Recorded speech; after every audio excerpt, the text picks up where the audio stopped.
നമസ്കാരം.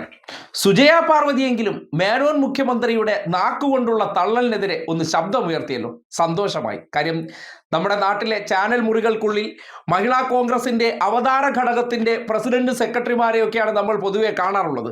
അവരുടെയൊക്കെ വായ്ത്താരിയും അവരൊക്കെ പറയുന്ന ഡയലോഗ് കേട്ടാൽ നിഷ്പക്ഷത എന്ന് നമ്മൾ അങ്ങ് വിശ്വസിച്ചോളണം. റിപ്പോർട്ടർ ചാനലിൽ സെക്രട്ടറിയും പ്രസിഡന്റും ഉണ്ട്, അതുപോലെ മനോരമ ചാനലിലുണ്ട്, അതുപോലെ മീഡിയ വണ്ണിൽ ലീഗ് ഘടകമുണ്ട്. അങ്ങനെ പല ഘടകകക്ഷികളുടെ ഭാഗമായിട്ടും മഹിളാ കോൺഗ്രസിൻ്റെ അവതാര ഘടകങ്ങൾ പറയുന്നതിനപ്പുറം ഒരു സംഘപരിവാർ മനസ്സാണെങ്കിൽ പോലും മേനോൻ മുഖ്യമന്ത്രി ഇന്നലെ പറഞ്ഞ നുണകൾ, ഇന്നലെ പറഞ്ഞ വാഗ്ദാനങ്ങൾ, അതിനെ സംബന്ധിച്ച് റിയാലിറ്റി ജനങ്ങളോട് പറയുക എന്നുള്ളതാണല്ലോ മാധ്യമധർമ്മം.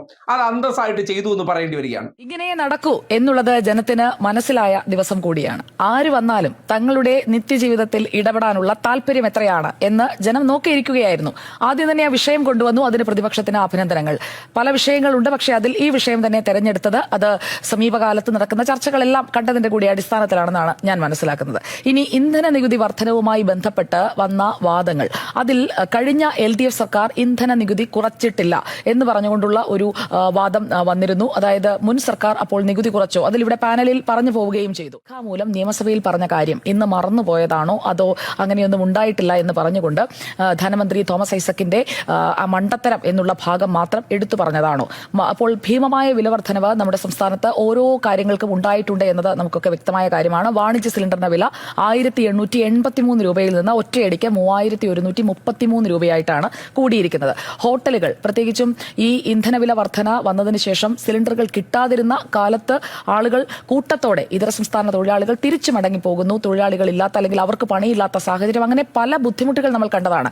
അപ്പോഴാണ് വിപണിയിൽ ഇടപെടുന്നതിനായി ഒരു പുതിയ സർക്കാരിന് എത്രത്തോളം ഇച്ഛാശക്തിയുണ്ട് എന്ന ചോദ്യവുമായി ഒരു തെരഞ്ഞെടുപ്പിലൂടെ നമ്മൾ കടന്നുപോയത്. അപ്പോൾ പുതിയ സർക്കാരിനെ തെരഞ്ഞെടുത്തു, സർക്കാർ മാറി, തല മാറി. പക്ഷേ മാറേണ്ട കാര്യം മാറിയോ? മാറിയില്ല എന്നുള്ളതാണ് എന്റെ ഈ കാര്യത്തിലെ അഭിപ്രായം. കാര്യം കൊണ്ട് അവതാരക എന്നുള്ള നിലയിലും സുജയ പാർവതിയുടെ രാഷ്ട്രീയത്തിനോടും വലിയ വിയോജിപ്പൊക്കെ തന്നെയാണ്. പക്ഷേ റിയാലിറ്റി പറഞ്ഞാൽ അത് ഒരു സംഘപരിവാറുകാരി ആയതുകൊണ്ട് ചിലപ്പോൾ ഒരു മേനോൻ സ്നേഹം കാണിക്കാതെ ഇന്നലകളിൽ മേനോൻ പ്രതിപക്ഷത്തിരുന്നടിച്ച വാചകങ്ങൾ ഭരണപക്ഷത്ത് മുഖ്യമന്ത്രി കസേര കിട്ടിയപ്പോൾ നിന്ന നിപ്പിൽ മലക്കം പറയുന്ന കാര്യം ജനങ്ങളോട് പറഞ്ഞു കൊടുക്കണ്ടേ?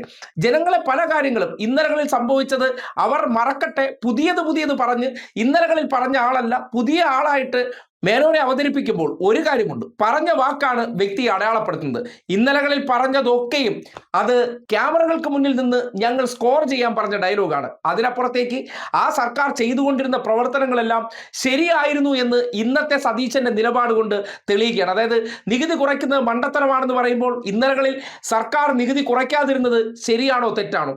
അത് അന്നത്തെ കാലഘട്ടത്തിൽ നമ്മൾക്ക് എന്താണ് ഇത്തരം അവസരങ്ങളെ നമ്മൾ വിദഗ്ധമായിട്ട് ജനങ്ങളെ പറ്റിക്കാൻ ഉപയോഗിക്കണം. എന്നിട്ട് ആ കഴുതകളായിട്ടുള്ളവർ നമുക്ക് വോട്ട് തരുമ്പോൾ അവിടെ കയറിയിരുന്ന് അവരുടെ മുന്നിൽ നമ്മൾ എന്ത് ചെയ്യണം? അവരെ വെറും ആസാക്കി മാറ്റണം. അതാണല്ലോ ചെയ്തുകൊണ്ടിരിക്കുന്ന പ്രവർത്തനം. ആ ചെയ്തുകൊണ്ടിരിക്കുന്ന പ്രവർത്തനങ്ങൾ ഇന്നലകളിൽ പറഞ്ഞത് എന്താണ്, ഇന്ന് പ്രവർത്തിക്കുന്നത് എന്താണ്, അത് ജനങ്ങളുടെ മുന്നിൽ തുറന്നു കാട്ടിക്കൊടുക്കലാണ് മാധ്യമ പ്രവർത്തനം. അല്ലാതെ മണിയടിക്കലല്ല. മേനോൻ സ്നേഹവും ജാതി സ്നേഹവും കാണിക്കുന്നതല്ല മാധ്യമ പ്രവർത്തനം. പ്രത്യേക താല്പര്യത്തോടു കൂടി ചിലരെ പുകഴ്ത്തി പറയുന്നതല്ല. തെറ്റുകൾ നിങ്ങൾക്കത് പറയാൻ പറ്റുന്നില്ലെങ്കിൽ നിങ്ങൾക്ക് മിണ്ടാതിരിക്കാം. അല്ലാതെ തെറ്റുകളെ എല്ലാത്തിനെയും ന്യായീകരിക്കാൻ വേണ്ടി പുതിയത് ഒരു ഉളുപ്പുമില്ലാതെ എന്താണോ മുഖ്യമന്ത്രിയായിട്ടുള്ള മേനോൻ സതീശൻ പറയുന്നത് അതേപടി ആ സന്ദർഭത്തിൽ തന്നെ തട്ടിവിടുന്ന പ്രവൃത്തി ചെയ്യാതെ ഇന്നലകളിൽ ഇങ്ങനെ പുറത്തുനിന്ന് വാഗ്ദാന പെരുമഴ നടത്തിയാൽ ഇന്ന് അധികാര കസേരയിൽ വന്നപ്പോൾ നിന്ന നിപ്പിൽ മലക്കം പറഞ്ഞ കാര്യം മാധ്യമപ്രവർത്തക എന്നുള്ള നിലയ്ക്ക് അദ്ദേഹം അത് ചെയ്തിരുന്നു എന്നത് അത് പിണറായി വിജയനാണെങ്കിലും ശരി, VD സതീശനാണെങ്കിലും പറഞ്ഞിട്ടുണ്ടോ?